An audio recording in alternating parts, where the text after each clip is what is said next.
ಹಾವೇರಿಯಲ್ಲಿ ಅಧಿಕಾರಿಗಳ ದಬ್ಬಾಳಿಕೆಗೆ ಒಂದು ಬಡ ಕುಟುಂಬ ಬೀದಿಗೆ ಬಿದ್ದಿದೆ. ಬೀದಿಯಲ್ಲೇ ಮಲಗಿ ಬೀದಿ ದೀಪದ ಕೆಳಗೆ ಅವರ ಮಕ್ಕಳು ವಿದ್ಯಾಭ್ಯಾಸ ಮಾಡುವಂತಹ ಒಂದು ಪರಿಸ್ಥಿತಿ ಎದುರಾಗಿದೆ. ಅಧಿಕಾರಿಗಳು ಮಾಡಿದಂತಹ ದಬ್ಬಾಳಿಕೆಗೆ ಒಂದು ಬಡ ಕುಟುಂಬ ಬೀದಿಗೆ ಬಿದ್ದಿದೆ. ಶಿಗ್ಗಾವಿ ಪುರಸಭೆ ಮುಖ್ಯ ಅಧಿಕಾರಿ ಮಲ್ಲೇಶ್ ವಿರುದ್ಧ ದಬ್ಬಾಳಿಕೆ ಮಾಡಿದ್ದಾರೆ ಅನ್ನುವಂತಹ ಒಂದು ಗಂಭೀರ ಆರೋಪ ಕೇಳಿಬರ್ತಾ ಇದೆ. ಬಡ ಮಹಿಳೆಯ ಕುಟುಂಬವನ್ನ ಮನೆಯಿಂದ ಹೊರಹಾಕಿಸಿದ್ದಾರೆ ಅಧಿಕಾರಿ ಅನ್ನುವಂತಹ ಮಾಹಿತಿ ಲಭ್ಯವಾಗ್ತಾ ಇದೆ. ಶಿಗ್ಗಾವಿ ಪುರಸಭೆ ಮುಖ್ಯ ಅಧಿಕಾರಿ ಮಲ್ಲೇಶ್ ಅವರು ದಬ್ಬಾಳಿಕೆ ಮಾಡಿ ಮನೆಯಿಂದ ಹೊರಹಾಕಿಸಿದ್ದಾರೆ, ಕುಟುಂಬವನ್ನ ಮನೆಯಿಂದ ಹೊರಹಾಕಿಸಿದ್ದಾರೆ ಅನ್ನೋ ಮಾಹಿತಿ ಲಭ್ಯವಾಗ್ತಾ ಇದೆ.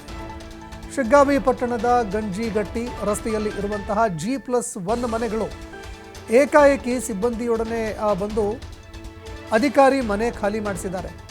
ಈ ಮನೆಗಳನ್ನು ಬಡವರಿಗೆ ನೀಡಲಾಗಿತ್ತು, ಆದರೆ ಮನೆ ಮಂಜೂರೇ ಆಗಿಲ್ಲ. ನಿಮಗೇನು ಮನೆ ಮಂಜೂರೇ ಆಗಿಲ್ಲ.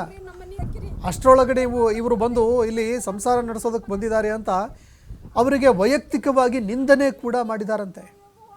ರಾತ್ರಿ ಇಡೀ ಚಳಿಯಲ್ಲೇ ನಡುಗುತ್ತಾ ಆ ಬಡ ಕುಟುಂಬ ಕುಳಿತಿತ್ತು.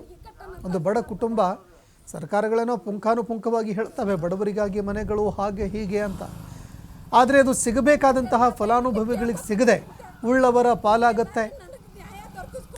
ಬಡವರಿಗೇನೋ ಒಂದು ಮನೆ ಸಿಕ್ಕರೆ ಅದನ್ನೂ ಕೂಡ ಉಳ್ಳವರು ಸಹಿಸಿಕೊಳ್ಳೋದಿಲ್ಲ ಅನ್ನುವಂಥದ್ದು ಈಗ ಗೊತ್ತಾಗ್ತಾ ಇರುವಂಥದ್ದು. ಇಡೀ ರಾತ್ರಿ ಈ ಕುಟುಂಬ ಬೀದಿಯಲ್ಲೇ ಕಳೆದಿದೆ. ಕೆಲವು ಅಧಿಕಾರಿಗಳ ಜೊತೆಯಲ್ಲಿ ಬಂದರು, ಇಡೀ ಕುಟುಂಬವನ್ನು ಮನೆ ಖಾಲಿ ಮಾಡಿಸಿದ್ರು. ಆದರೆ ಇಡೀ ಕುಟುಂಬ ರಾತ್ರಿ ಇಡೀ ಬೀದಿಯಲ್ಲೇ ಕಳೆಯುವಂತಾಯಿತು. ಅದೇ ಬೀದಿ ದೀಪದ ಕೆಳಗಡೆ ಓದುವಂತಹ ಒಂದು ಪರಿಸ್ಥಿತಿ ಕೂಡ ಎದುರಾಯಿತು. ಇದು ಬಡವರನ್ನು ಯಾವ ರೀತಿಯಾಗಿ ನಡೆಸಿಕೊಳ್ಳಲಾಗುತ್ತೆ ಅನ್ನುವಂಥದ್ದಕ್ಕೆ ಉದಾಹರಣೆ. ಹೀಗಾಗಿ ಅಧಿಕಾರಿ ಮಲ್ಲೇಶ್ ಏನಿದ್ದಾರೆ, ಪುರಸಭೆ ಮುಖ್ಯ ಅಧಿಕಾರಿ ಮಲ್ಲೇಶ್ ಅವರ ವಿರುದ್ಧ ಕಠಿಣ ಕ್ರಮ ಕೈಗೊಳ್ಳಬೇಕು, ಅವರ ವಿರುದ್ಧ ಶಿಸ್ತು ಕ್ರಮ ಕೂಡ ಕೈಗೊಳ್ಳಬೇಕು ಅಂತ ಈಗ ಸ್ಥಳೀಯರು ಆಗ್ರಹ ಮಾಡ್ತಾ ಇದ್ದಾರೆ. ಇಂತಹ ಅಧಿಕಾರಿಗಳ ವಿರುದ್ಧ ಕಠಿಣ ಕ್ರಮ ಆಗಬೇಕು ಅಂತ ಸ್ಥಳೀಯರು ಹಾಗೂ ಕುಟುಂಬಸ್ಥರು ಈಗ ಆಗ್ರಹ ಮಾಡ್ತಾ ಇರುವಂಥದ್ದು. ಇನ್ನು ಈ ಘಟನೆ ಏನು ಅಂತ ನೋಡೋದಾದರೆ, G+1 ಆ ಯೋಜನೆ ಅಡಿಯಲ್ಲಿ ನಂಬರ್ 4 ಮನೆಗಳನ್ನು ಮಂಜೂರು ಮಾಡಲಾಗಿತ್ತು. ಈ ಮನೆಗಳನ್ನು ಪುರಸಭೆ ಮಂಜೂರು ಮಾಡಿತ್ತು. ಬಡವರಿಗೆ ಅಂತ ಈ ಮನೆಗಳನ್ನು ನೀಡಲಾಗುತ್ತೆ. ಪುರಸಭೆ ಮನೆಗಳನ್ನು ಮಂಜೂರು ಮಾಡಿದೆ ಅನ್ನುವಂತಹ ಕೆಲವು ಮಾಹಿತಿಗಳು ಲಭ್ಯವಾಗ್ತಾ ಇದೆ. ಮನೆ ನಂಬರ್ 4ರ ತಾತ್ಕಾಲಿಕ ಆಯ್ಕೆ ಪತ್ರವನ್ನು ಕೂಡ ಪುರಸಭೆ ಕೊಟ್ಟಿತ್ತು. ತಾತ್ಕಾಲಿಕವಾಗಿ ನಾವು ಆಯ್ಕೆ ಮಾಡಿದ್ದೀವಿ, ಇದು ನಿಮ್ಮ ಒಂದು ಪಟ್ಟಿ ಅಂತ ಒಂದು ಪಟ್ಟಿ ಕೂಡ ಬಿಡುಗಡೆ ಮಾಡಲಾಗಿತ್ತು. ಒಂದು ಪತ್ರ ಕೂಡ ಪುರಸಭೆ ಕೊಟ್ಟಿತ್ತು ಅನ್ನುವಂತಹ ಮಾಹಿತಿ ಲಭ್ಯವಾಗ್ತಾ ಇದೆ. ಕಾರ್ಯಾಲಯ ಬಳಿಕ ಸಿಖ್ ಸಮುದಾಯದ ಕೆಲವರಿಗೆ ಮನೆ ಕೊಡಬೇಕು, ಅದಾದ ನಂತರ ಸಿಖ್ ಸಮುದಾಯದ ಕೆಲವರಿಗೆ ಮನೆ ಕೊಡಬೇಕು, ನಿಮಗೆ ವ್ಯವಸ್ಥಿತವಾದಂತಹ ಇನ್ನೊಂದು G+ ಮನೆ ಕೊಡಿಸ್ತೀವಿ ಅಂತ ಭರವಸೆ ಕೊಟ್ಟಿದ್ದಾರೆ. ಹೀಗಾಗಿ ಮನೆಯನ್ನು ಈಗಲೇ ನೀವು ಖಾಲಿ ಮಾಡಬೇಕು ಅಂತ ಪುರಸಭೆ ಅಧಿಕಾರಿಗಳು ಖಾಲಿ ಮಾಡಿಸಿದ್ದಾರೆ. ಅದು ಏನು ಪ್ರಭಾವಕ್ಕೆ ಒಳಗಾದರೂ ಏನೋ ಗೊತ್ತಿಲ್ಲ. ಮೊದಲು ಒಂದು ಪಟ್ಟಿ ಕೂಡ ಬಿಡುಗಡೆ ಮಾಡ್ತಾರೆ, ತಾತ್ಕಾಲಿಕ ಪಟ್ಟಿ, ಒಂದು ಪತ್ರ ಕೂಡ ಕೊಡ್ತಾರೆ. ಅದಾದ ನಂತರ ಇದ್ದಕ್ಕಿದ್ದಂಗೆ ಬಂದು ಮನೆ ಖಾಲಿ ಮಾಡಿ ನೀವು ಅಂತ ಮನೆ ಖಾಲಿ ಮಾಡಿಸ್ತಾರೆ. ಪುರಸಭೆ ಅಧಿಕಾರಿಗಳು ಅದಾದ ನಂತರ ಮನೆ ಖಾಲಿ ಮಾಡಿಸಿದ್ರು. ಪಟ್ಟಣದಲ್ಲಿ ಮನೆ ಬಾಡಿಗೆ ಪಡೆದುಕೊಂಡು ಕುಟುಂಬ ವಾಸವಾಗಿತ್ತು. ಪ್ರತಿ ತಿಂಗಳು 3,000 ರೂಪಾಯಿ ಬಾಡಿಗೆಯನ್ನು ಕೂಡ ಕಟ್ಟಿ ಕುಟುಂಬ ವಾಸ ಮಾಡ್ತಾ ಇತ್ತು. ಆದರೆ ಅದಾದ ನಂತರ ಈ ಒಂದು ಮನೆಯನ್ನು ಕೊಟ್ಟು ಈಗ ಮನೆ ಖಾಲಿ ಮಾಡಿ ಅಂತ ಮನೆ ಖಾಲಿ ಮಾಡಿಸಿದ್ದಾರೆ ಅನ್ನೋ ಮಾಹಿತಿಗಳು ಲಭ್ಯವಾಗ್ತಾ ಇದೆ.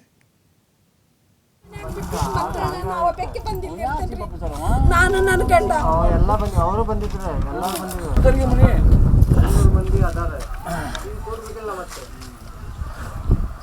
ನಂಗೆ ನನ್ನ ಮಗ ನನ್ನ ಕೆಲಸದಿಂದ ಅವ ದುಡಿತಾನ್ರಿ. ನಮ್ಮ ಮನೆ ಹಾಕಿರಿ, ನಮ್ಮವ್ವ ವಯಸ್ಸಾದಕ್ಕಿರಿ, ಅವ್ರಿಗೆಲ್ಲ ನಾನು ನನ್ನ ಮಗ ದುಡ್ದು ಹಾಕತ್ರಿ. ಅದರಿಂದ ನನ್ನ ಕೆಲಸ ತೆಗಿತಾರ. ಮಮ್ಮಿ ನೀವು ಹೋಗ್ಬೇಡ, ಅಲ್ಲಿ ಇರ್ಬೇಡ. ಮನೆಯವ್ರನ್ನ ಹೊರಗೆ ಹಾಕಿದ್ದೀರಿ ಅಂತಲ್ಲ, ಯಾಕೆ ಹೊರಗೆ ಹಾಕಿದ್ದೀರಿ ಸರ್? ಏನು ಹೊರಗೆ ಹಾಕಿಲ್ಲ ಸರ್, ನಾವು ಅಕ್ರಮವಾಗಿ ಹಕ್ಕುಪತ್ರ ತಾವು ತಗೊಳ್ಳದೇನೆ ಫಲಾನುಭವಿಗಳ ಆಯ್ಕೆ ಆಗದೇನೆ ಇರ್ತಕ್ಕಂಥವ್ರೆಲ್ಲರೂ ಹೋಗ್ಬಿಟ್ಟು ಕೆಲವು ಜನರಲ್ಲಿ ಸೇರ್ಕೊಂಡಿದ್ರು, ಬೀಗ ಮುರಿದ್ಬಿಟ್ಟು. ಅಂಥವ್ರನ್ನ ಬೀಗ ಮುರಿದಂಗೆಲ್ಲ ಹೋಗೋದು ತಪ್ಪು. ಇವತ್ತು ಈ ತಿಂಗಳಲ್ಲಿ ಎಷ್ಟೊತ್ತಿದ್ರು ಕೂಡ ಆಶ್ರಯ ಸಮಿತಿ ಸಭೆಯಲ್ಲಿ ಏನಪ್ಪ ಅಂದ್ರೆ ಫೈನಲ್ ಆಗ್ತದ ಪಟ್ಟಿ. ಆ ಟೈಮಲ್ಲಿ ನಿಮಗೆಲ್ಲರಿಗೂ ಅಲರ್ಟ್ ಆಗ್ತಾವ. ಅದಕ್ಕಿಂತ ಮುಂಚೆ ಈ ಥರ ಬೀಗ ಮುರಿದು ಒಳಗಡೆ ಹೋಗೋದು ತಪ್ಪು ಅಂತೇಳಿ ತಿಳುವಳಿಕೆ ಕೊಟ್ಟು ಅವ್ರನ್ನ ಹೊರಗೆ ಕರ್ಕೊಂಡು ಬಂದಿದ್ದಾರೆ.